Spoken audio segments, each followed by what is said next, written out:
할렐루야. 네. 오늘 우리는 이제 이 설교 후에 뭐를 앞두고 있나요? 정회원 입회식과 또 성찬식을 이렇게 앞두고 있습니다. 이것을 통해 이제 그동안 우리가 무슨 본문을 계속 봐왔죠? 누가복음 본문을 봤는데 이제 특히 우리 주 예수 그리스도를 통해서 하나님이 베풀어 가시는 그 놀라운 구원 경륜을 우리가 같이 살펴보고 있었는데 오늘은 특별히 잠시 그 누가복음의 이야기를 멈추고 이 정회원 입회식을 앞두고 지역교회란 도대체 무엇인가? 우리가 거룩한 공교회를 믿는다고 사도신경에서 얘기했는데 그럼 우리가 지금 다니고 있는 이 지역교회는 뭔가? 그리고 그 지역교회의 회원 혹은 정회원에 대한 성경적 원리에 대해서 함께 살펴보고 나아가고자 합니다. 교회에서 정말 중요한 제도라고 얘기하면서 정회원을 세우겠다고 얘기하는데 정회원 이렇게 중요하다고 얘기하면서 정회원이 성경적인 원리 위에 세워진 게 아니라면 우리가 이 제도들을 쉽게 받아들일 수 있을까요? 없겠죠. 그래서 이게 왜 성경적인 원리인 건지 도대체 회원은 뭐고 무엇을 위해 이것을 잘 세우고자 하는지를 오늘 하나님의 말씀을 통해서 함께 살펴보고자 합니다. 요 몇 주간 이제 살펴본 누가복음에서는 이제 예수님께서 어디에서 말씀을 전하시는 내용이었나요?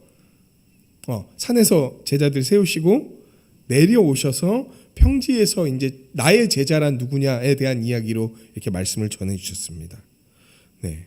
바로 예수님이 평지에서 행한 설교의 대상자가 누구냐면 예수님의 제자들, 다른 말로 하나님의 백성이요 곧 이후에 사도행전에서 나타나는 교회들의 모습인 거였어요. 그리스도 안에서 제자가 된 이 교회는 어떤 삶을 살아가는 자라고 얘기합니까? 한마디로 요약하면 이웃을 사랑하는 자다라고 이야기를 하고 있는 거예요. 원수를 사랑하고 오래 참고 비판하지 말고 이런 것들이 다 뭐와 관련된 거냐면 이웃을 사랑하는 것과 관련된 자들이라는 거예요. 특별히 이제 오늘 말씀을 통해서 이렇게 이웃을 사랑하는 자들인 하나님의 백성된 교회가 뭔지 그리고 그들이 가진 의무와 권리가 어떤 것인지 함께 살펴보고자 합니다. 이렇게 교회에 대해서 살펴볼 때요. 우리 역시 그리스도 안에서 교회된 자로서 또 교회되기를 원하는 자로서 특별히 지역교회의 회원으로서 살아가는 게 왜 도대체 하나님의 백성으로서 살아가는 것과 연결되며 중요한 일인지를 오늘 말씀을 통해서 함께 살펴보기를 원해요. 많은 사람들이 자기가 하나님의 백성이 되는 것 혹은 예수 그리스도의 제자가 되는 것과 지역교회로서 살아가는 것과 잘 연결을 시키지 못합니다. 하지만 이거는 뗄래야 뗄 수 없는 사실이었다는 것을 오늘 말씀을 통해서 살펴보기를 원합니다. 더 나아가서 이제 정회원이 될 분, 더 이 말씀을 통해 힘있게 우리 주님과 교회를 위해 살아가게 되길 소망합니다. 또 아직 정회원이 아니지만 이제 정회원이 되실 분들, 이미 정회원인 것처럼 그 의무를 잘 수행하면서 정회원이 될 날을 소망하고 고대하며 그때를 위해 준비하는 여러분 되시길 간절히 소망합니다. 본문을 보면요. 19절에 이런 말씀이 나옵니다. 그러므로 이제부터 너희는 외인도 아니요 나그네도 아니요 오직 성도들과 동일한 시민이요 하나님의 권속이라. 우리가 누가 아니라고 이 본문은 지금 이야기하고 있습니까? 누가 아니라고 얘기합니까? 외인도 아니고 나그네도 아니라는 거예요. 여기에서 너희는 이제 19절에서 너희는 누구를 얘기하냐면 사실 이 교회 안에 들어온 이방인들을 먼저 얘기하는 거예요. 그리고 그 이방인들에게는 우리도 이제 속해 있는 거죠. 우리는 원래 외인이었습니다. 우리는 원래 나그네였어요. 요새 막 한참 뉴스에서 나오는 난민 같은 사람들이었어요. 나라가 없는 사람들 있죠. 어디에 소속이 안 돼 있는 사람들 있죠. 나라가 없고 소속이 안 돼 있으면 어떤 일이 벌어지는 줄 아십니까? 여러분 어떤 다른 나라에 갔는데 나라가 없고 나라가 갑자기 망했어. 막 그런 영화 소재들도 있죠. 어느 공항에 도착했는데 나라가 망했어. 나라가 망하면 여권이 일단 쓸모가 없어집니다. 나라가 망하면 어떤 일이 벌어지는 줄 아십니까? 어떤 보호와 혜택을 누릴 수 없는 상황들이 이제 찾아온다는 거예요. 그리고 그게 우리였다라고 성경은 이야기를 하고 있습니다. 이방인이었던 우리. 그래서 어디에 속하지도 못하고 정처 없이 떠돌아다니다 그저 악한 세력인 사탄에게 그냥 붙들려 갖고 고생의 고생을 다하면서 죄의 죄를 쌓으면서 심판의 심판을 더하는 우리가 바로 우리였다고 에베소서 성경 말씀은 이야기를 하고 있어요. 특별히 이 에베소서 2장 저 초반부에 보면은 우리를 어떤 자라고 얘기하냐면 세 가지를 따라서 살던 사람들이라고 얘기합니다. 어떤 사람입니까? 이 세상의 풍조를 따라서 살고, 그러니까 이 세상의 스타일대로 산다는 거예요.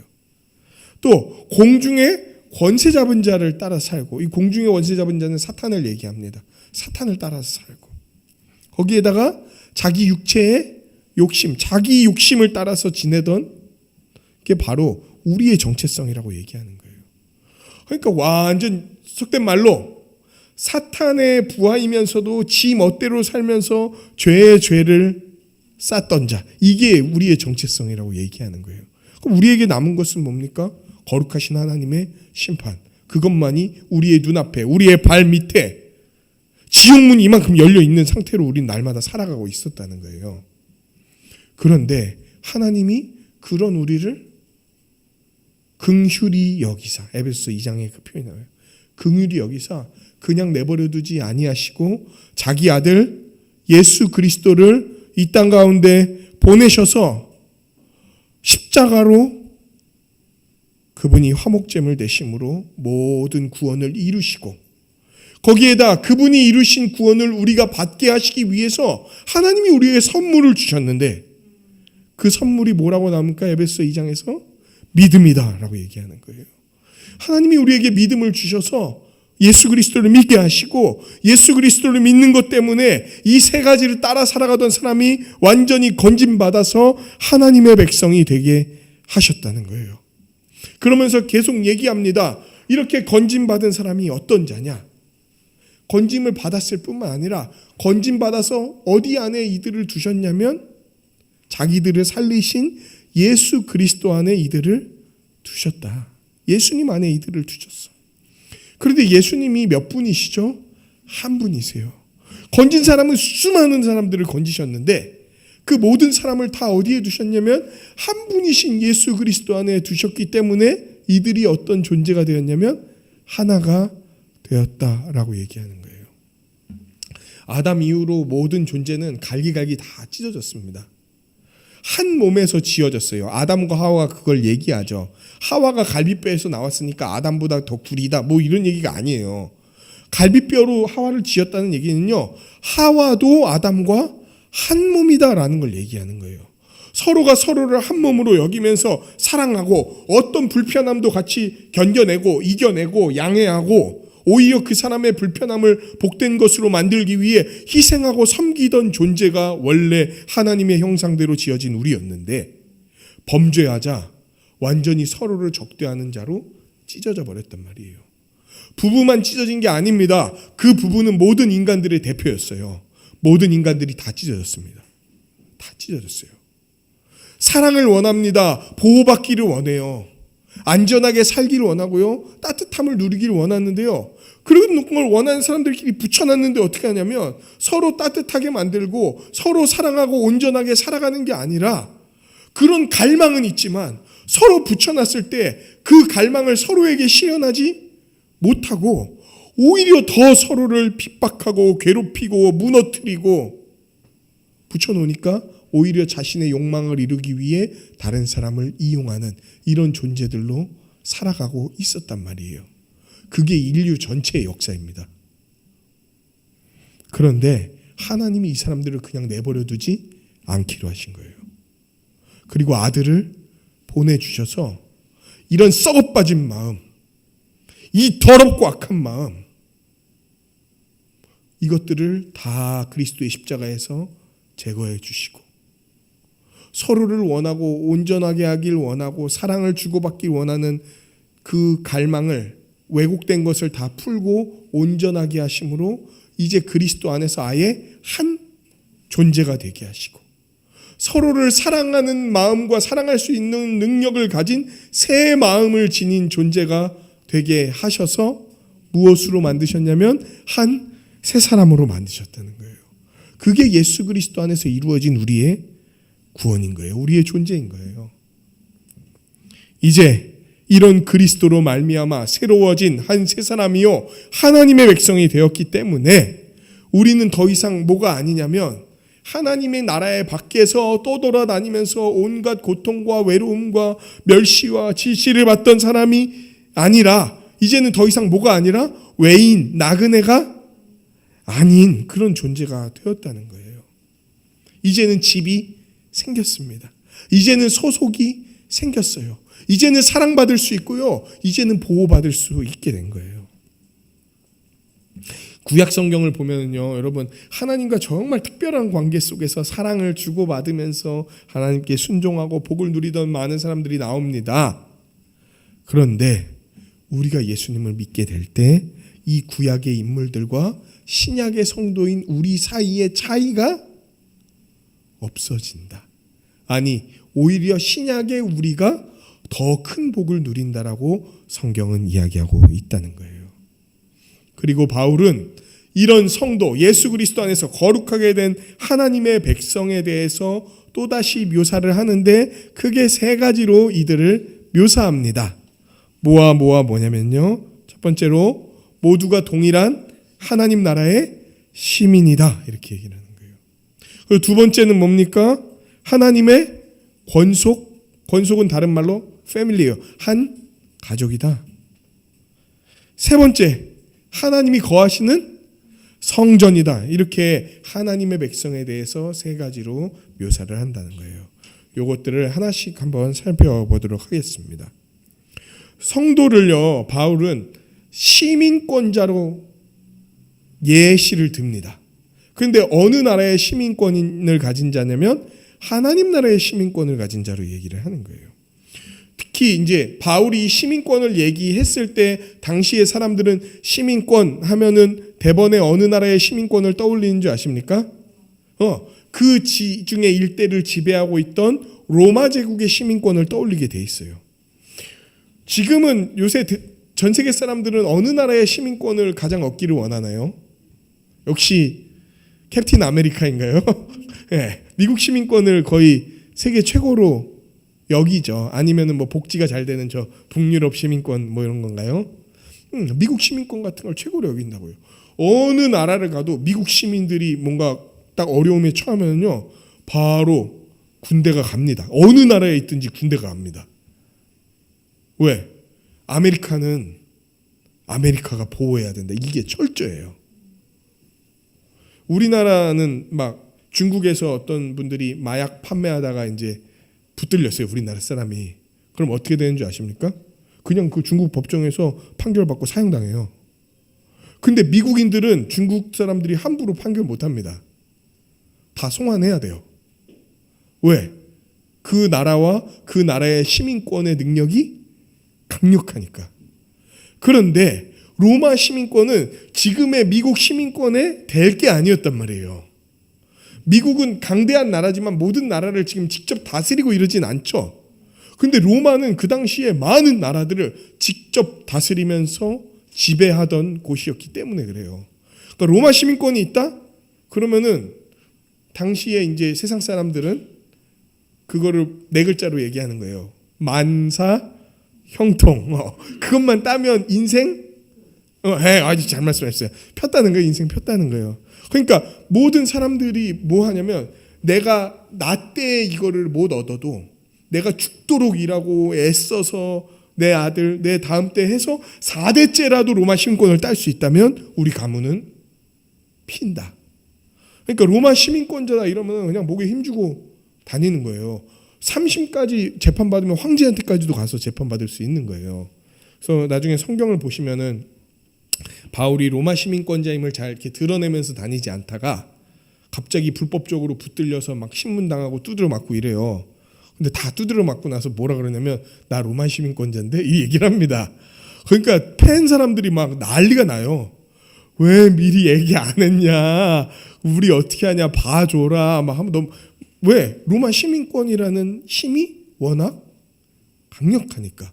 근데 바울은 그런 로마 시민권에 빗대서 하나님 나라의 시민권에 대해서 얘기를 합니다. 하나님 나라의 시민은요, 동등한 권리를 누립니다. 그 나라의 동등한 권리를 누려요. 남자든 여자든 나이가 적든 많든 인종이 까맣든 하얗든 누렇든 아무 상관없이 재산 소유가 얼마나 되든 그리고 교육 수준을 얼마나 받았든 아무 상관없이 하나님 나라의 시민권자들은 동등한 권리를 누리는 자들이에요. 로마 시민권은 동등하지 않았습니다.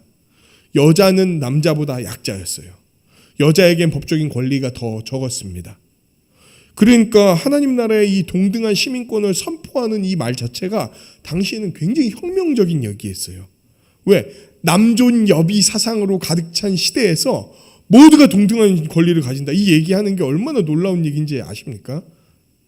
여러분, 여성이 참정권을 가진 거 있잖아요. 그러니까 투표권을 가지게 된 거는 100년이 채 안 돼요. 알고 계셨나요? 전세 이 수천 수만 년 세상 속에서 여성이 투표권을 갖게 된 건 100년이 안 된다고. 그런데 이미 2000년 전에 하나님 나라에서는 모두가 동일한 시민권을 갖고 있다고 선언을 하는 거예요. 놀라운 얘기였죠. 어떤 출신 성분과 상관없이 동일한 권리를 지니고 동일한 혜택을 누리고 동일한 국가의 보호를 받는 시민권. 그런데 그 나라는 누가 다스리는 나라입니까? 하나님이 다스리시는 나라예요. 그러니까 감히 로마 제국이 줄 수 있는 부와 명예와 보호보다 훨씬 더 강력하고 영속적이며 온전한 복을 누리는 그런 나라란 말이에요. 종이어도 상관없습니다. 왕후 장상이어도 상관없어요. 모두가 다 그 하나님 나라의 복을 누리는 것, 그게 동일한 시민이다라고 얘기하는 거예요. 똑같이 하나님 나라의 풍요를 누려요. 똑같이 예수 그리스도로부터 말미암은 악으로부터의 보호를 받는단 말이에요. 하늘의 지혜와 능력이 모든 사람에게, 교회에 속한 모든 사람에게 부어진단 말입니다. 그게 하나님 나라의 시민이라는 거예요. 더 나아가서 성도를 또 뭐라고 이야기합니까? 하나님의 권속이자 가족이라고 얘기해요. 하나님을 믿는 우리를요, 하나님의 가족과 자녀로 삼아주셨어요. 아니, 우리는 하나님의 가족이고 자녀였습니까? 우리는 원래 뭡니까? 하나님의 뭡니까? 원수예요, 원수. 에베소 2장이 나오죠. 우리는 하나님의 원수된 자라고. 그런데 어떻게 원수에서 자녀가 됩니까? 뭐 막장 드라마 같은 거예요? 어떻게 우리가 원수에서 자녀가 됩니까? 그것은 우리 주 예수 그리스도 때문에 일어난 일입니다. 우리가 예수님을 믿자 그분 안에 거하게 됐잖아요. 근데 그 예수님이 어떤 분이시냐면 바로 하나님의 아들이셨어요. 그래서 우리가 하나님의 아들 안에 거하게 되자 하나님이 우리도 누구로 여겨주시냐면 너도 내 아들 곧 자녀다라고 얘기를 해주시는 거예요. 맞아요. 우리는 오리지널 자녀는 아니에요. 하지만 자녀의 권한을 받은 양자가 됐습니다. 그러니까 다른 자녀랑 똑같은 권한을 받은 양자가 된 거예요. 즉 그 하나님의 자녀가 받을 하나님의 기업, 하나님 나라를 함께 누릴 자녀가 된 겁니다. 더 나아가서 가족이잖아요. 그럼 어떻게 합니까? 우리 오늘 정회원되는 이선양 자매를 키우기 위해 이 부모님은 어떤 일들을 해오셨습니까? 뭐 이제 자녀 입장에서야 혼나고 뭐 이런 것들이 더 많이 기억할 수도 있겠지만 사실 제가 부모 된 입장에서 제가 자녀를 키우는 걸 생각해 보면 정말 작은 것부터 엄청난 노력들이 들어갑니다. 뭐 애가 안아요?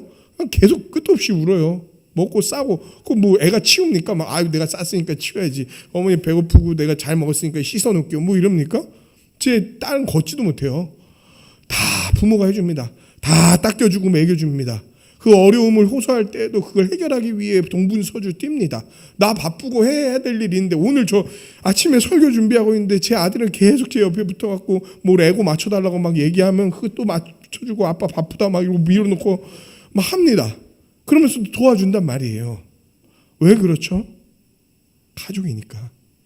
그런데 하나님을 믿고 예수님을 믿는 그 안에서 하나가 된 우리를 하나님의 가족이라고 얘기하는 거예요. 무슨 얘기입니까? 이제 하나님의 자녀가 되었다는 것과 동시에 우리가 서로를 책임지는 가족이 되었다는 것을 얘기하는 거예요. 다른 말로 돕는 배필이 되었다. 돕는 배필의 특징은 뭡니까? 마음은 사랑, 행동은 희생이에요. 정말 멋진 표현 같네요. 마음은 사랑, 행동은 희생. 이게 가족의 특징입니다. 여러분, 가족을 위해서 얼마나 수많은 세월 희생하면서 살아왔습니까? 왜 그렇죠? 와, 원수 같은 놈 막 이렇게 얘기하면서도 왜 그 일을 행합니까? 우리가 사랑하는 존재이기 때문이잖아요. 가족이기 때문이잖아요. 교회는 그런 곳입니다. 서로를 책임지고 붙들고 돌보며 나아가는 자들이에요. 좀 더 충격적인 얘기를 하자면 혈연적 가족보다도 교회 가족이 더 근본적이고 영원하다는 거예요. 이게 저는 이 사실을 알고 사실 꽤 충격을 많이 받았습니다. 혈연 가족보다 이게 더 참된 가족이라고? 혈연 가족이 얼마나 중요합니까? 심지어 하나님도 사람을 대하는 근본적인 원리 중에서 5번째 원리가 뭐였습니까? 부모를 공경하라 아닌가요? 그 혈육의 부모를 공경하라는 거잖아요. 그리고 자녀를 사랑하라는 말이 성경에 얼마나 많이 나옵니까? 그러니까 이 얘기는 혈연적 가족을 우습게 여기라는 얘기가 아니죠. 그런데 뭐가 영원하냐? 뭐가 하나님의 가족이냐? 뭐가 진짜 가족의 모습을 드러내냐라고 하는 측면에서는 교회 가족이 진짜라는 거예요. 지금 제가 교회 가족이 진짜라니까 혈연 가족은 가짜네 이런 얘기하면은 그냥 하나님께 바로 끌려가서 혼나야 됩니다. 그런데 뭐가 영원하고 진짜냐라고 묻는다면 교회예요. 보세요. 우리가 혈연적 가족이어도 우리의 혈연의 가족이 예수를 안 믿잖아요. 죄를 계속 짓잖아요. 그럼 그 사람은 죽고 나면 어디로 갑니까? 지옥 가는 거예요. 그러면 영원히 우리와 만날 수 없게 되는 거예요. 그런데 교회 가족, 참되게 하나님을 믿는 가족들은 어떻게 합니까? 죽고 나서도 우리는 또다시 만나서 가족을 이루고 영원히 살아가게 되는 거예요. 심지어 복음서에서 예수님이 뭐라 그런 줄 아세요? 예수님이 막 사람들을 지도하고 있었어요. 어떤 집에서. 그런데 누가 찾아온 거예요. 누구였냐면 엄마랑 동생들이었어요. 예수님이 첫째였거든요. 왜? 동정녀 마리아에서 낳았으니까 첫째지 예수님이. 동생들이 찾으러 왔어요. 왜 찾으러 온 줄 아세요? 형이 집을 나갔는데 이상한 얘기를 하고 다닌다는 거예요.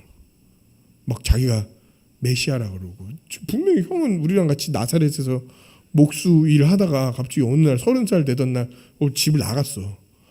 그러니 갑자기 메시아라고 그러고 막 병 고치고 귀신 쫓는다 그러니까 동생들하고 이제 어머니는 왜 걱정했는지 모르겠어요. 그 수많은 걸 봤는데 하여튼 걱정하는 마음으로 찾아온 거예요. 그래서 제자들 중에 한 사람이 말합니다. 선생님이시여, 밖에 지금 어머니하고 아버지는 돌아가셨나 봐요. 그때쯤에 어머니하고 동생들이 찾아왔습니다. 근데 막 근심 걱정하고 있다는 얘기를 이제 들으신 것 같아요. 예수님 뭐라 그러신 줄 아십니까? 여기에 있는 자들이, 그러니까 내 말을 듣고 따르는 자들이 내 가족이다 이렇게 얘기하세요. 그럼 예수님은 폐륜 이런 겁니까? 어머니 막 내팽개치고 동생들 끄지라 막 이러시면서 얘기하신 분입니까? 아니죠. 그 얘기는 뭡니까? 진짜 영속적인 가족, 온전한 가족의 모습을 드러낼 수 있는 것들, 우리를 진짜 혈연적 가족보다도 더 하나님 앞에 서게 하고 붙들어 주는 것이 바로 교회 가족이라는 거예요.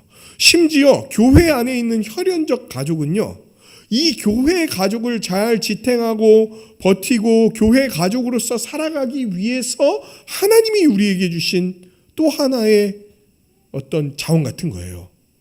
그러니까 여러분, 내가 누구랑 결혼해서 가정을 이룬다는 거, 내가 그리고 그 가정 가운데서 자녀를 낳고 키운다는 거는요, 다 최종적 목적이 뭔지 아세요? 나와 내 배우자와 자녀가 뭐로서 살아가게 하려고, 교회로서 살아가게 하려고, 하나님의 백성으로서 살아가게 하려고 하나님이 가정을 이루게 하시고 자녀를 낳게 하시고 기르게 하시고 살아가게 하시는 거예요. 그러니까 여러분이 교회에서 어떻게 살아가야 된다고 배운 걸요, 가정에서 그대로 행해야 되는 이유는 바로 그것 때문인 거예요. 교회가 영속적인 가정인 거예요. 그러니까 우리가 혈연적 가정을 사랑하잖아요. 그러면 그 가족들을 어떻게 해야 되는 줄 아십니까? 교회가 되게 해야 되는 거예요. 서로 살피고 책임지고 끝까지 돌보는 거예요. 처음부터 하나님은 우리를 이런 존재로 창조하셨어요. 근데 우리가 범죄함으로 이탈했잖아요. 그래서 예수님 보내주셔서 다시 이런 존재로 만들어 주신 거예요. 그리고 예수님 다시 오실 때에 이런 존재의 완성으로 우리를 빚으실 거란 말이에요. 그때는 실수도 없고, 그때에는 잘못도 없고, 그때에는 부끄러움도 없이 서로를 위해 온전히 헌신할 수 있는 자들로 우리를 세워주실 거란 말이에요. 그게 하나님의 권속이요 가족된 교회인 거예요. 세 번째로, 성도는 무엇입니까? 하나님이 거하시는 성전이에요. 신약 시대의 하나님은 건물 성전에 대해서 이제 얘기하지 않으십니다. 건물 성전은요, AD 70년경에 다 무너졌습니다. 이제 끝났어요. 더 이상 건물 성전은 우리에게 어떤 의미도 없습니다. 이제 누가 성전이냐면요, 예수 믿는 우리가 성전인 거예요.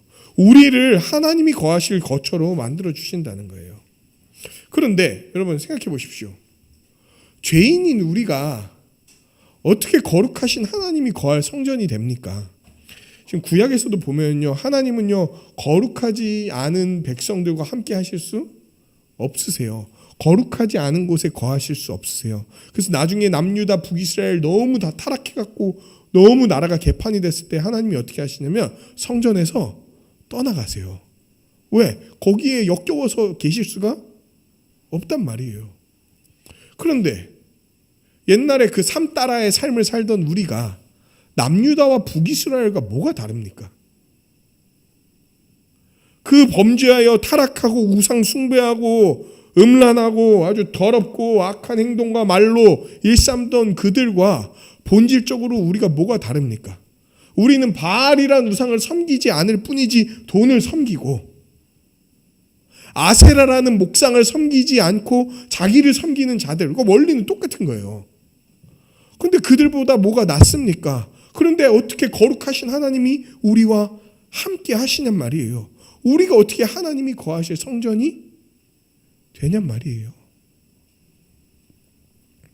그런데 하나님께서는요, 우리와 함께 계시길 원하셨어요. 우리 안에 거하시길 원하셨어요. 우리가 하나님이 거하실 성전이 되기를 원하셨어요. 그래서 진짜 성전, 저 건물 성전이 예표하던 진짜 성전을 우리에게 보내주시고, 그 참된 성전이 우리의 터가 되게 하사, 그 위에서 우리를 지어서 우리도 성전이 되게 하셨어요. 그 참된 성전이자 우리의 터가 누구이십니까? 바로 거룩하신 우리 주 예수 그리스도이신 거예요. 전혀 거룩하지 않던 자가, 완전히 죄로 인해 더럽던 자가 그 예수 그리스도로 말미암아 죄 사함과 의롭다함을 받으니까 이제는 그 위에서 하나님이 거하실 수 있는 성전이 되어져 간다는 거예요. 여러분, 여기 나와서 하나님께 이렇게 예배 드리는 게 그냥 나와서 매주 예배 드리는 거야 이런 생각이 드십니까? 예수님 아니었으면 여기서 하나님께 나아가려고 하는 순간 그냥 끔살이라 그러죠. 끔찍하게 죽는 거예요. 왜? 더러운 자가 거룩한 하나님 앞에 나아간다고? 그러면 하나님은 그 자를, 존재를 멸절시켜 버려야 돼 그냥. 그런데 우리가 어떻게 아버지라고 막 부르고 막, 이게 사실 대담한 말입니다. 감히 죄인이 거룩하신 하나님을 아빠라고 부르는 거야. 그리고 막 뭐 감히 심판받아야 될 자가 뭐 달라 그러고. 어떻게 그렇습니까? 어떻게 그런 어마어마한 얘기를 할 수 있습니까? 그 모든 것은 우리가 다 예수 그리스도 위에 세워졌고 지어져 가는 자들이 되었기 때문인 거예요. 거룩한 성전, 그 거룩한 교회의 일원으로서 우리는 지어져 갑니다. 예수 그리스도 안에서 거룩한 공교회, 우주적 교회의 일원으로서 세워져 가는 거예요. 그런데요, 하나님은 이 우주적 교회를 뭐라고 또 표현하시냐면 그리스도 안에서 한 몸이자 많은 지체라고 얘기를 하시는 거예요. 로마서 12장 4절에서 5절에 이런 말씀이 있습니다. 12장 1절부터 3절까지는 이런 내용입니다. 그러므로 형제들아, 내가 하나님의 모든 자비하심으로 너희를 권하노니 너희 몸을 하나님이 기뻐하시는 거룩한 산 제사 혹은 산 제물로 드리라. 이는 너희가 드릴 영적 예배니라. 그러므로 너희는 마음을 새롭게 하여 하나님이 기뻐하시고 선하시고 온전하신 뜻이 무엇인지 분별하도록 하라. 이게 로마서 12장 1절에서 2절 말씀이에요. 그러므로에 담겨 있는 내용은 무엇이냐면 예수님이 십자가로 너희를 화목제물 대신 그분이 너희를 구원하셨으니 이제 구원함을 받아 새롭게 된 자로서 새로운 자로 살아가라. 그리고 그게 뭐냐면은 은사를 갖고 서로를 복되게 만드는 삶인데, 그러면서 12장 4절 5절이 나온 거예요. 이제 너희가 새롭게 된 자로서 예수님 안에서 한 몸인데 또한 어떤 존재다? 많은 지체를 가진 존재다. 이제 너희는 많은 지체다 얘기하는 거예요. 한 몸이라는 것은 온 세상에 있는 모든 교회에게 다 해당되는 말입니다. 브라질 상파울루에 있는 교회든, 대한민국 김포시 구례동에 있는 교회든, 저 중국 베이징에 있는 교회든 다 그리스도 안에서 뭐다? 한 몸이라는 거예요. 근데 그러면서도 우리가 동시에 다 모여서 예배 못 하잖아요. 함께 살아가지 못하잖아요. 근데 예수님은 그걸 갖고 뭐라고 얘기하시면 너희가 본질적으로 한 몸이면서도 동시에 여러 지체로서 존재하며 살아간다고 얘기하는 거예요. 존재론적으로 하나님을 사랑하고 이웃을 사랑하는 것은 전 세계 어느 교회나 다 동일하지만 그것을 실천하고 적용하는 문제에 있어서는 교회마다 다르게 나타나는 거예요. 교단마다 다르게 나타나는 거예요. 각 교회마다 갖고 있는 개별적 비전과 능력도 다른 거예요. 근데 원리는 동일합니다. 이걸 갖고 뭐 하려고? 하나님 사랑하고 이웃 사랑하려고 하는 거예요. 우리가 이런 우주적 교회에 있다는 사실, 그리스도 안에서 한 몸 되었다는 사실은요, 그리스도 안에서 함께 지어져 가고 있다는 사실을 통해서 알 수 있어요. 여러분, 내가 예수를 믿었다.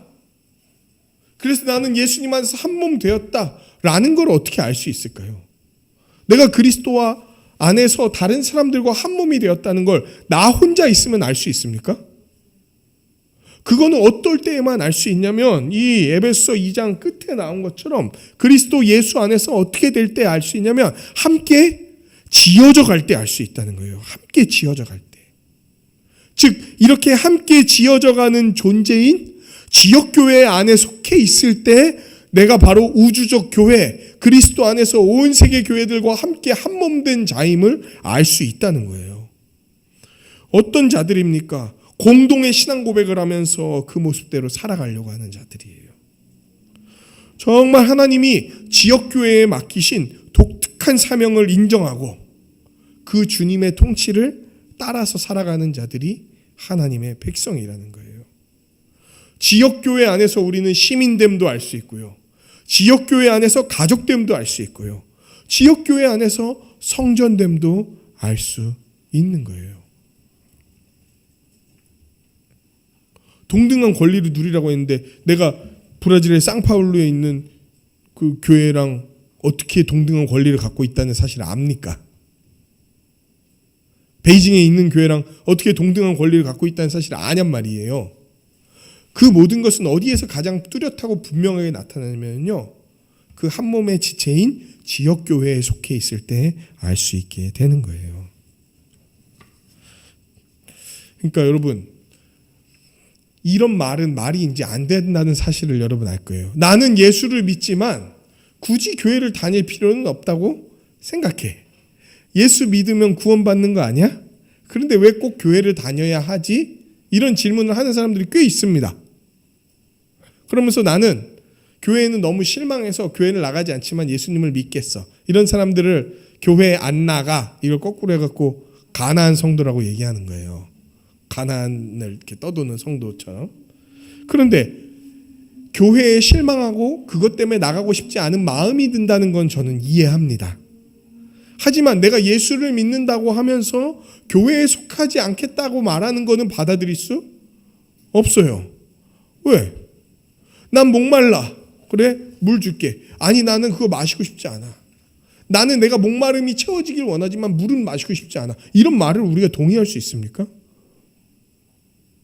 예수님은 우리에게 구원을 주시고 구원을 준 것으로서 교회를 삼으셨는데 나는 구원을 받고 싶다. 예수님 믿고 구원을 받고 싶다고 하면서 그 구원의 총체인 교회가 되기를 원치 않는다면 그것만큼 모순이 없는 거예요. 구원을 받기 원한다면요, 예수를 믿어야 하고 예수를 믿는다면은 교회가 된다는 사실을 받아들이고 그렇게 교회로서 살아갈 때 하나님이 주시는 구원을 이 땅에서부터 영원토록 누리게 된다. 이거를 믿어야 된다는 거예요. 맞아요. 교회가 문제면은요, 교회를 부인하고 안 나가야 되는 게 아니고 그 교회가 온전하게 되도록 힘써야 되는 게 우리의 방식인 거예요. 교회를 위해 기도하고 교회를 위해 애쓰고 목사님을 위해 기도하고 헌신하고 돕고 서로 돕고 사랑하고 이게 우리의 방식이 돼야 되는 거지. 내가 실망했으니까 교회를 안 나간다. 아유 공기가 오염됐으니까 숨을 쉬지 말아야지. 이런 얘기랑 진배 다를 바가 없는 거예요. 예수를 믿고 그 안에서 살기 원한다면 교회로서 살아가야 됩니다. 내가 교회가 되었다는 사실을 무엇으로 알 수 있냐면 지역교회에 속해서 살아가는 것을 통해 알 수가 있는 거예요. 동시에 아까 지역교회는 또 뭐라 그랬죠? 한 지체라고 얘기했잖아요. 그럼 여러분 지체로서만 살아가면은 제대로 기능을 할 수 있을까요? 내가 왼쪽 손톱으로만 살아가면은 제대로 기능할 수 있습니까? 아니죠. 내게는 손가락도 필요하고 네 번째, 세 번째, 두 번째, 첫 번째 손가락도 필요하고 팔도 다리도 눈도 코도 필요하잖아요. 그러니까 우리는 우리 지역교회로서만 온전히 서서 우리 지역교회로서만 살아간다라는 말도 합당하지 않은 얘기라는 걸 알 수 있습니다. 지역교회의 일원이자 또 다른 지역교회와 함께 한몸 돼서 살아가는 것, 연합해서 살아가는 것, 이게 우리를 온전하게 세워가는 방식일 거예요. 교회는 이런 곳입니다. 하나님 나라의 시민이요, 하나님의 권속이요, 하나님의 성전이며 한 몸의 지체이며 이 모든 것들을 알 수 있는 것은 함께 세워져가는 지역교회에 속했을 때 이 모든 것들을 누리고 살아갈 수 있게 될 거예요. 묵상과 적용. 우리는 이렇게 지역교회의 일원으로 살아가야 됩니다. 그런데 여기서 질문할 수밖에 없어요. 이제 이 정도 들었으면 질문해야 됩니다. 뭘 질문해야 될까요? 누가 지역교회의 일원일까요? 많은 사람들이 지역교회에 대한 오해를 갖고 있습니다. 제가 어제 책을 읽으면서 조나단 리먼이라고 하는 좀 건전한 신학자가 쓴 교회의 교인 자격이라는 책을 좀 봤어요. 나중에 우리 성도들도 같이 읽었으면 좋겠는데 200페이지도 안 되는 조그만 책인데 거기에서는 이렇게 지역교회에 대해 오해하는 사람들에 대해서 이렇게 이야기합니다. 한번 들어보시죠. 교회에 등록하지 않고 한 교회, 그러니까 교회에 등록하지 않으면서도 그냥 여기저기 떠돌아다니면서 무기한 다니는 것을 괜찮다고 생각하는 거. 그래서 교회에 등록하는 것과 세례는 별개라고 생각하는 거. 이런 게 오해라는 거예요. 또 교회에 등록하지 않고도 성찬에 참여하는 거. 그러니까 성찬을 그리스도인의 개인의 사적이고 신비한 경험, 개인의 사적이고 신비한 경험으로 보면서, 그러니까 나랑 예수님과의 연합일 뿐이지 다른 사람들과의 관계는 나타내는 것이 아니다라고 생각하면서 성찬을 참여하는 것들. 그러니까 한 몸으로 함께 결합된 교회 교인을 위한 활동이라고 생각하지 않는 거. 그러니까 수직적 의미만 생각하고 수평적 의미를 생각하지 않은 채 성찬에 참여하는 게 큰 오해라고 얘기하는 거예요. 저는 깜짝 놀랐어요. 제가 얘기하는 게 아니고 조나단 리먼이라고 하는 미국의 신학자가 이제 이 얘기를 하는 거예요. 그리고 또 월요일부터 토요일까지의 삶을 다른 성도들의 삶과 통합시키지 않는 거. 그러니까 내가 다른 성도들과 만나고 교제하고 이렇게 통합해서 살아갈 수 있는 건 주일이지. 나머지 월요일부터 토요일까지는 그냥 나 혼자 내 일을 열심히 하고 내 삶을 그냥 열심히 살아가는 데 써야 되는 거야 라고 생각하는 거. 주일에 있는 교회 모임에 한 달에 몇 번 혹은 더 많이 결석하는 습관을 가져도 괜찮다고 생각하는 거. 또 중대한 삶의 결정, 괄호 열고 이사, 승진, 배우자 선택 등을 할 때 교회 가족들에게 내가 내릴 이 선택이 어떤 영향을 미칠지를 고려하지 않거나 교회의 목사들이나 및 다른 교인들의 지혜를 구하지 않는 것들. 집을 사거나 아파트를 임대할 때 거리나 비용 같은 요소들이 교회를 섬기는 자신의 능력에 어떤 영향을 미칠지 거의 고려하지 않고 그냥 결정하는 거. 또 다른 교인들, 심지어 만난 적이 없는 교인들의 영적인 안녕과 물질적인 생활 모두에 대해 자신이 부분적으로 책임이 있다는 것을 깨닫지 못하는 것들. 그저 누가 울면은 그 사람 혼자 울게 두고 어떤 사람이 기뻐하면 그 사람 혼자 기뻐하게 만드는 것들. 그러니까 위에 나온 증상이 다 교회에 대해 오해하고 있는 사람들의 생각이라는 거예요. 그러면서 이야기합니다. 이런 증상 뒤에 질병이 있다고 얘기하는 거예요. 이렇게 생각하는 사람들의 증상 뒤에는 질병이 있다. 사실 그렇게 얘기하는 사람들은 자기가 질병이 있다는 사실을 알지 못합니다. 그리고 그런 채 교회를 섬기거나 오랜 기간 다녔다는 거예요. 뭐가 문제인지를 몰랐어. 왜? 아무도 가르쳐주는 사람이 없으니까. 그리고 이 시대 자체가 내 신앙도 교회 생활도 개인주의로서 개인이 잘하고 나만 잘하면 된다고 생각하는 이 시대의 영향을 너무나 뚜렷이 받고 있기 때문에 이게 도대체 뭐가 문제인지를 모르고 살아간다는 거예요. 근데 그 신학자가 이 얘기를 합니다. 이 모든 증상 뒤에 있는 기본적인 질병은 바로 이것이다. 우리는 그리스도인이라고 불리지만 결국 내 삶을 지휘할 권위가 주님이 아닌 나에게 있다는 가정이다. 우리가 마음에 들 때만 우리 자신을 교회의 일부로 포함시킨다. 무슨 말이냐면 교회에 내가 순종할 때는 언제냐면 내가 이걸 듣고 내 마음에 들었을 때 내가 요거는 해볼 수 있겠다. 요거는 뭐 해보면 나한테도 유익이 있겠다고 생각하면은 그때 교회에 순종하고, 그렇지 않고 이건 내가 하고 싶은데 교회의 결정이나 어떤 것과 다를 때에는 그냥 자기 마음대로 결정하고 선택하고 이러는 게 우리 마음 뒤에 있는 아주 핵심적인 질병이라는 거예요. 그러니까 지역교회를 참여하거나 참여하지 않아도 되는 하나의 어떤 자전거 동아리 마냥 취급하는 것들. 이것은 성경적인 그림이 아닌 거예요.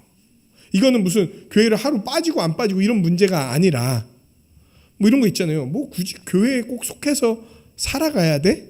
뭐 속해서 살아가면 뭐 여러 유익이 있겠지만 굳이 속해서 살아가지 않아도 혹은 교회의 지도를 받지 않아도 괜찮은 거 아니야?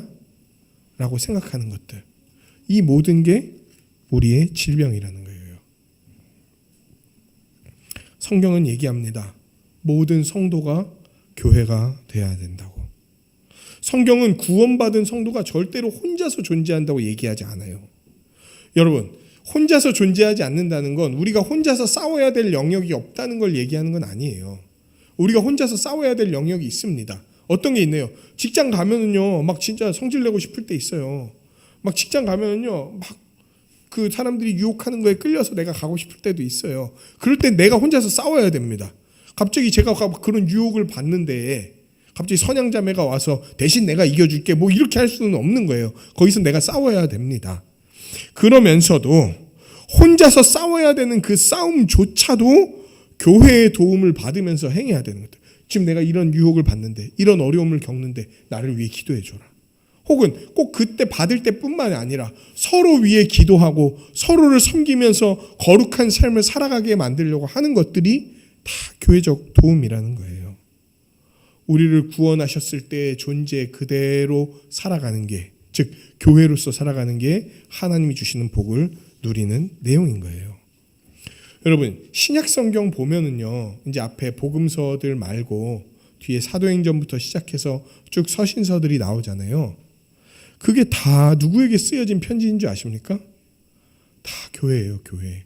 로마서는요, 로마에서 쓴 편지가 아니에요. 로마에 있는 교회에 쓴 편지예요.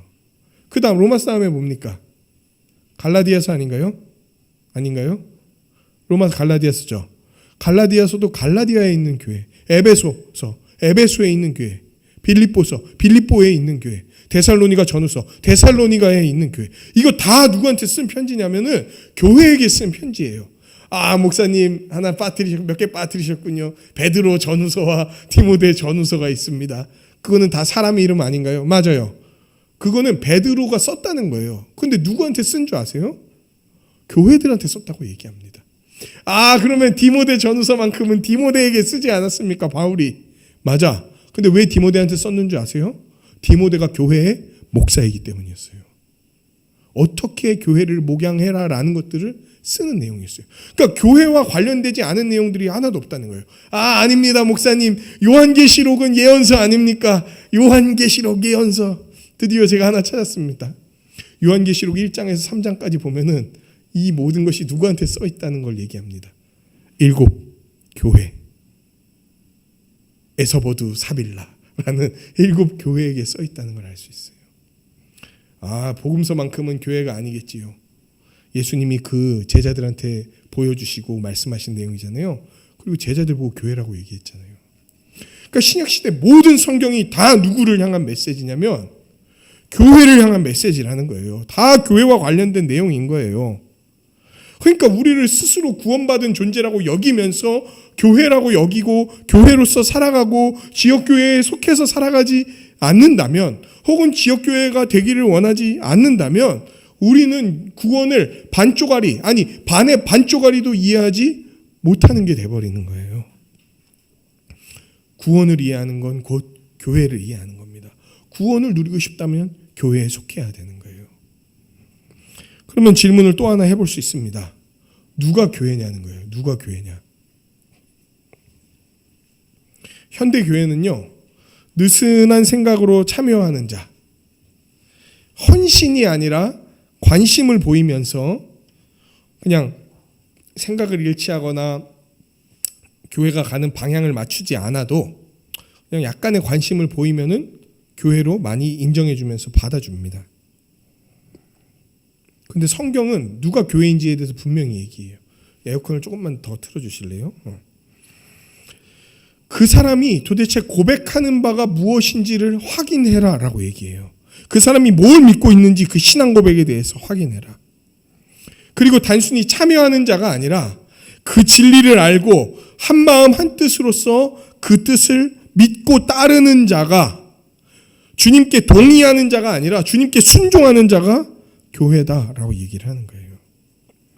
게다가 오늘 말씀처럼 우리가 교회되었다는 사실은 직접 함께 자라가는 지역교회에 속할 때 확증되고 확신할 수 있게 되는 겁니다.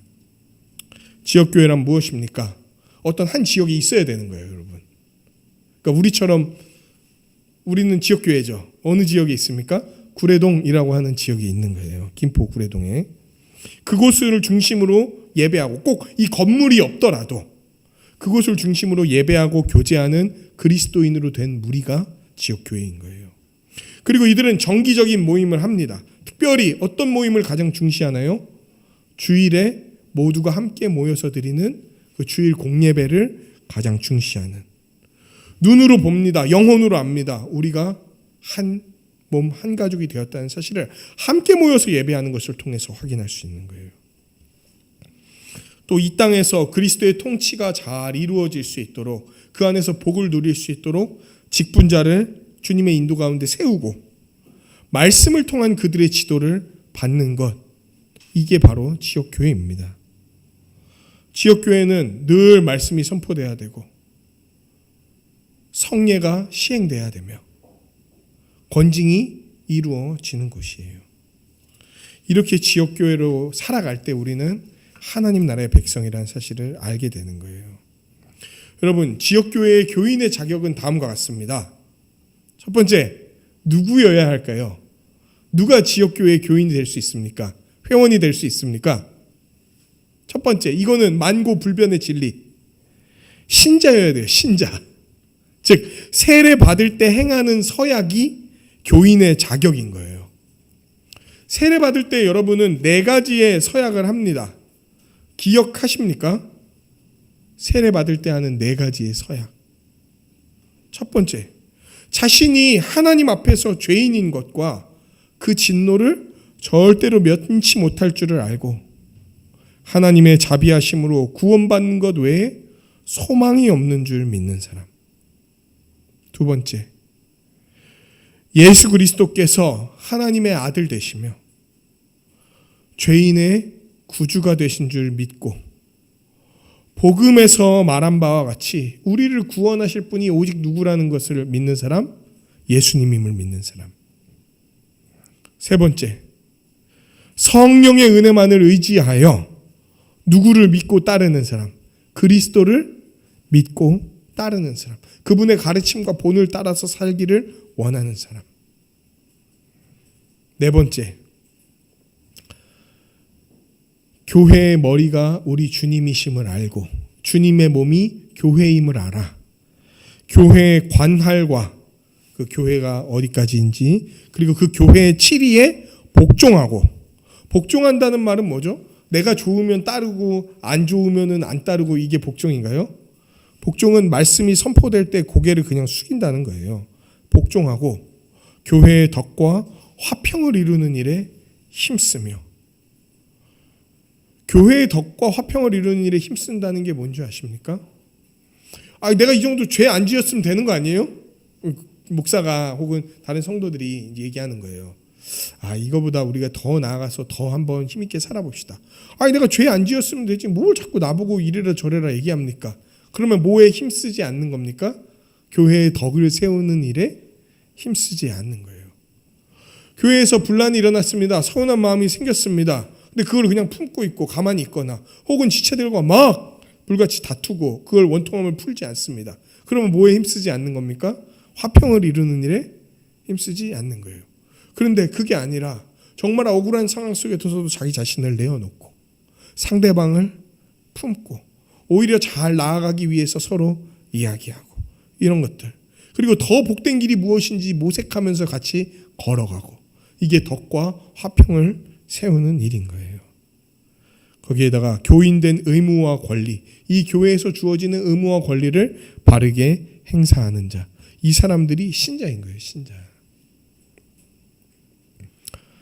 더 나아가서 모든 교회의 예배 시간에 참여하고 교육에 신실하게 참여하고 서로 한 몸 한 가족 되었다는 사실을 알고 헌신하고 서로를 위해 기도하고, 무엇보다 아까 말씀에서 나왔던 것처럼 지역 교회가 하나님이 우리에게 허락해 주신 그 우주적 교회의 지체임을 알아 우리 지역 교회가 독특하게 품고 있고 맡고 있는 사명과 사역에 동의하면서 거기에 헌신하는 사람들이 교인의 자격, 회원의 자격을 가진 사람들이 될 거예요. 여러분, 우리 교회의 가장 주된 사명은 뭘까요? 가장 특별한 사명, 하나님이 지체로서 주신 사명은 교회를 처음 세울 때 이제 있었던 담임 목사와 아주 관련이 깊습니다. 그 교회의 사명은. 그리고 우리 교회가 처음 세울 때부터 그 기치를 내세우고 앞세우면서 우리 교회의 사명이 이렇습니다라고 얘기했던 건 뭐냐면 말씀 선교센터 사역이었어요. 말씀 선교센터 사역은 어떤 사역입니까? 목회자와 성도들을 교회로서 온전히 설 수 있도록 가르치고 지도하는 사역이에요. 저는 거기에 간사로서 성도들을 지도하는 강의의 자리에 서기도 하고 또 목회자들을 지도하는 강의안을 만들고 강의를 서기도 하고 스텝으로 섬기기도 합니다. 그럼 이 말씀 선교센터 사역에 우리가 교회가 함께 참여한다는 것은 무엇일까요? 목회자가 그 일들을 행할 때에 그 일들이 잘 이루어질 수 있도록 기도하고 물심양면으로 섬기고, 또한 그 말씀 선교센터에서 이루어지는 강의에 힘써서 참여하고, 지금 우리 교회 두 분이 지금 말씀 선교센터에서 이루어지는 10주 동안 이루어지는 종교개혁 이후의 기독교 역사 강의에 참여하고 계세요. 물론 저까지 포함하면 이제 3명인 거죠. 그러니까 그렇게 함께 참여하고 그 일들을 위해 기도하고, 또한 더 나아가서 그 말씀 선교센터와 형제 단체인, 제가 늘 기도 때 이야기하는 한책의 사람들, 누룩선교회, 대학생 누룩선교회, 뭐 한책의 사람 출판사, 이런 곳에서 이루어지는 일들에 적극적으로 교회가 함께 동참하고, 그게 우리 여름에 했었던 말씀운동연합 수련회에 참여하고 이런 것들인 거예요. 그러니까 이거를 그냥 하나 뭐 참여해도 되고 말아도 되고 뭐 이런 수준의 것으로 여기면은 교회의 사명을 자신의 사명으로 여기지 않는 걸지도 몰라요. 맞아요. 너무 특별한 사정 때문에 막 매번 수련회에 다 참여하고 이러지 못할 수 있습니다. 그거는 근데 자기가 그렇지 못하면서도 정말 내가 다음에 더 잘 참여하겠다 이런 마음인 거지, 빠지는 걸 당연하게 여기거나 괜찮다고 생각하는 것들이 아닌 거예요. 옵션이 아니란 말이에요. 교회의 일원이 된다는 건 교회의 사명을 자신의 사명으로 받으면서 살아가는 사람들인 겁니다. 이게 지역교회의 지체가 된다는 이야기인 거예요. 그리고 우리는 이런 지역교회에 속한 사람을요, 교회의 구성원이라는 의미에서 뭐라고 부르냐면 교회의 원이다, 구성원이다 라고 해서 회원이라고 부르는 거예요. 이게 멤버십 회원이라는 거를 무슨 스크린 골프장 회원권 이런 걸로 생각하시면 안 됩니다. 교회의 구성원, 참된 구성원이라는 뜻에서 회원이고, 참되다는 의미를 더 부각하기 위해 집어넣은 단어가 정이에요. 바를 정. 그래서 우리는 이걸 뭐라고 부르냐면 정회원이라고 부르는 거예요. 이제 좀 이따 정회원 입회식이 왜 이루어지는지 지금 제가 말씀을 통해서 계속 설명을 드리는 거예요. 현대 교회는요, 회원의 의미가 너무 퇴색되고 사라지고 있습니다. 누가 회원인지 별로 관심이 없어요. 너무나 또 쉽게 확인도 안 하지 않고 회원으로 세웁니다. 교회 한 4주 다니잖아요. 4주 등록 절차하면 막 등록하라 그러고, 한 6개월, 3개월 있으면 막 투표도 하게 해줍니다. 그 교회가 어떤 교회인지도 잘 알지도 못하는데. 그리고 이 사람이 진짜 믿는지 안 믿는지 제대로 확인도 안 됐는데 막 받아줘요. 난리도 아닙니다.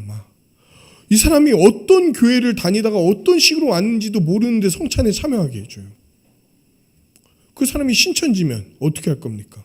그 교회는 그걸 뭘로 책임질 겁니까? 왜 아무도 확인을 안 합니까? 왜 아무도 누가 이 사람이 참된 신앙을 갖고 그 믿음을 다하고 이 지역교회의 일원으로서 지역교회의 사명이 무엇인지 알고 거길 따른다고 하는 걸 확인도 안 하고 막 회원으로 받아줍니까? 누가 그럴 권리를 갖고 있습니까? 우리 주 예수님이 말씀에서 지금 함께 자라가는 자들, 예수 안에서 함께 자라가는 자들이 교회라고 얘기를 했는데 왜 함께 자라가지 않아도 괜찮다고 얘기를 합니까? 이런 어려움들을 극복하고 정말 세례의 의미를 회복하고 회원됨의 의미를 바로 알기 위해서 여러 교회들이 지금 그것들을 바로 세우는 운동을 하고 있는데요. 그게 바로 정회원 제도인 거예요.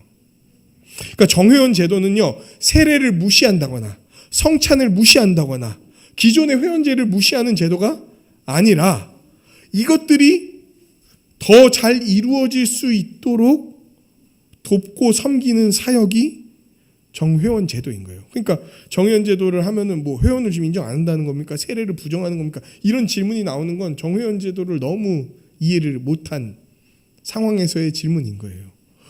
더 세례를 잘 확인하기 위해서, 더 세례의 의미를 잘 지키게 하기 위해서. 여러분, 교회 헌법 혹시 보신 적 있으세요? 각 교단의 교회 헌법들이 다 있습니다. 거기에서 교회의 원들을 다 뭐라고 부르냐면 회원이라고 명시를 해놓고 있습니다. 교회 헌법에 아예. 그러니까 이 회원제는 없는 제도를 우리가 갖고 와서 만들어낸 게 아니라는 거예요.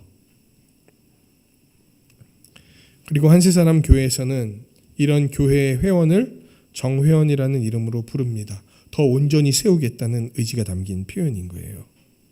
모든 성도는 더 거룩한 삶을 바라보고 꿈꿔야 됩니다. 특별히 지역교회에 속한 자로서 그런 것도 당연한 거예요. 한세사람 교회라는 지역교회에 속해서 살아가기를 원하는 모든 자들은 정회원 제도라고 하는 성경적 원리에 기반해서 애써서 살아가고자 하는 그 원리에 동의하면서 함께 뛰어드는 자가 한세사람 교회가 되는 거예요. 그럼 한세사람 교회가 안 되면은 신자가 아니냐? 그렇지도 않아요, 여러분. 예수님을 믿으면은 신자예요. 근데 어느 교회든 속해야겠죠. 근데 꼭 한세사람 교회에만 속해야 신자냐? 그렇지 않습니다. 하지만 우리 교회가 성경적으로 자라가려고 하는 것들에 동의하고 속하기를 원한다면 이렇게 성경적 원리로 애쓰는 교회의 방침을 잘 따라와야 되겠죠. 그리고 이렇게 정회원이 된 자 혹은 회원이 된 자, 세례 교인의 권리는 무엇입니까? 여러분, 창세기 1장에서 하나님 나라의 백성의 복과 사명, 의무가 맞닿아 있는 거 혹시 알고 계세요?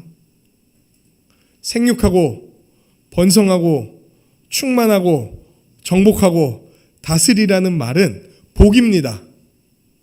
동시에 의무입니다. 사명입니다. 교회 회원도 마찬가지예요. 교회 회원의 권리, 복과 의무는요, 맞닿아 있습니다. 한세사람 교회의 정회원의 권리는 다음과 같습니다. 정회원은 한세사람 교회의 예배와 가르침에 참여하여 함께 한 몸으로 주님을 닮아서 자라가는 복을 누릴 권리가 있습니다. 정회원은요, 교회로서 교제할 수 있는 권리, 은사와 환경의 분량에 따라 섬길 수 있는 복을 누릴 권리를 갖습니다. 정회원들은요, 한세사람 교회에 하나님이 보내주시는 직분자를 선거하거나 혹은 후보자가 될 피선거권의 권리를 갖습니다. 정회원들은 한세사람 교회의 주요 사업의 방향을 결정하고 제안할 권리를 갖습니다. 그리고 정회원은 한세사람 교회의 성찬에 참여할 권리를 가져요. 또한 정회원들은요, 한세사람 교회의 내규와 교회 헌법대로 질서를 따라서 소원하거나 청원하거나 상소할 권리를 갖습니다. 이런 것들을 볼 때 여러분, 한 지역교회에 속해서 살아간다는 건 엄청난 일이라는 것들을 알 수 있어요. 하나님의 사람을 함께 세워가고 그들의 지도 가운데서 함께 복되게 살아가고 교제하고 서로를 책임지고. 아니, 그럼 정회원만 교제할 수 있습니까? 아니요. 방문자도 할 수 있고 준회원도 할 수 있습니다. 그런데 정회원들이 할 수 있는 교제는요, 다른 사람들과 할 수 있는 교제와는 조금은 다릅니다. 아니, 많이 다르죠. 정회원들은 진짜 자기의 등을 완전히 내놓은 사람들이에요. 완전히 맡겨주는 사람들이에요. 서로의 삶을 책임지는 사람들인 거예요. 누가 정회원이 되냐면 이미 준회원 때부터 그렇게 살아가는 자들이 정회원이 되겠죠. 나는 준회원이니까 그렇게 지금은 안 살아야지, 정회원 되면 살아가야지, 그런 거 없어요. 이미 준회원들이지만 정회원처럼 사는 거예요. 그리고 그런 자가 정회원이 되는 거죠. 예수님 믿고 예수님 따르고 서로를 사랑하고 완전히 등을 내주고 서로를 위해 헌신하고 애쓰고 누가 뭐라고 하지 않고 누가 알아봐 주지 않아도 내가 더 먼저 낮은 자리에서 서로를 위해 나아가는 사람이 이제 정회원이 되는 거죠. 설교를 마치겠습니다. 한세사람교회 성도님들, 우리 교회를요, 복음적이고 또 역사적인 교회로서 주님의 은혜 가운데 잘 세워갑시다. 이것을 통해서 정회원 제도를 잘 이루어 갑시다. 정회원 제도는 예수님이 얘기하신 교회 그리고 세례와 직결되는 제도예요. 그리고 우리한테는 좀 낯선 개념이지만 사실은 교회 사적으로는, 교회 역사적으로는 낯선 개념이 아니에요. 이 정회원, 회원에 대한 개념이 희미해진 건 불과 100년이 안 됩니다. 그 전에는 다 회원제였어요. 근데 이제 100년 전부터 이제 믿는 사람들을 많이 늘리게 하고 대량으로 막 교회가 받아들이고 크게 하기 위해서 회원의 의무와 권리를 대폭 하향 조정해서 하여튼 4주만 하면은 막 등록시켜주고 이런 놀라운 일들이 벌어졌습니다. 지금도 이란 같은 데서는 제가 아까 찾아본 자료에서는 이란에서는 한 명의 신자로서 인정받기까지 2년 6개월이 걸린다고 하더라고요. 심지어 우리나라도 마찬가지지만 다른 나라에서도 아예 다른 교단에서 온 분이잖아요. 그러면 그 전에서 뭐 하고 이랬던 거 하나도 인정 안 합니다. 다시 처음부터 다시 시작합니다. 우리 교회는 근데 제가 그러지 않죠. 세례가 문란해진 이 시대에 정회원 제도는 정말 세례와 치리의 원 의미를 다시 살려보자. 진짜 우리 제대로 한번 해보자. 이 의미를 담고 있는 거룩한 몸부림이에요. 여러분, 함께 이 정회원 제도에 참여해서 이 제도를 잘 세워가고 그 안에서 우리도 정회원으로 세워져서 그 복을 마음껏 누리면서 정말 거룩한 교회가 뭔지, 서로 사랑하는 교회가 뭔지, 서로 책임지는 교회가 뭔지를 함께 이루어가길 소망합니다. 저희가 목사로서 갖고 있는 가장 큰 바람은 여기 앉아있는 모두가 다 정회원이 돼서 정말 누구보다 복되게 살아가는 것, 이게 제가 갖고 있는 목사로서 가장 큰 꿈입니다. 하나님께서 그리고 제가 갖고 있는 이 꿈이 거짓되거나 뜻에 어긋나는 게 아니기 때문에 그의 크신 은혜와 긍휼하신 가운데 이루어 가실 줄로 믿어요. 저는 그걸 위해 기도하고 애쓰겠습니다. 여러분도 함께 따라오시길 바랍니다. 주님이 세워가시는 교회, 그 교회는 우리를 두고 부르신 거예요. 그 교회로 세워져가는 한세사람 교회가 되기를 간절히 소망합니다.